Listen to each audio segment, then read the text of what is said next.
బెంగాల్లో మమత ప్రభుత్వం గద్దె దిగేటటువంటి సందర్భం దిగడానికి కారణమైన వాటిలో ఆర్జికర్ ఆసుపత్రి వదలతో ఒకటి.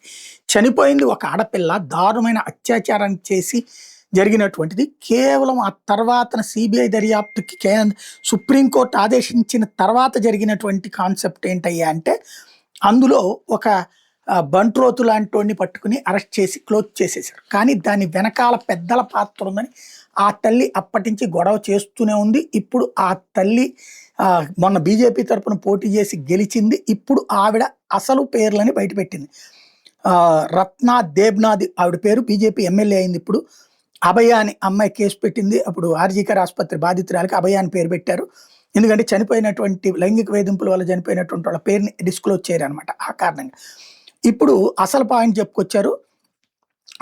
మమతా బెనర్జీ వాళ్ళ బ్రదర్ కార్తిక్ బెనర్జీ వాళ్ళ అబ్బాయి అబేష్ బెనర్జీ ఈ మొత్తం వ్యవహారం వెనకాల ఉన్న కారణం అతను రేప్ మర్డర్లో అతనే కీలకమైనటువంటిది. అతన్ని కాపాడటం కోసమే మమతా బెనర్జీ ఇంత దరిద్రానికి పాల్పడింది అన్నటువంటి విషయాన్ని ఆవిడ ఆరోపిస్తోంది. విచారణ ఇప్పుడు జరుగుతుంది.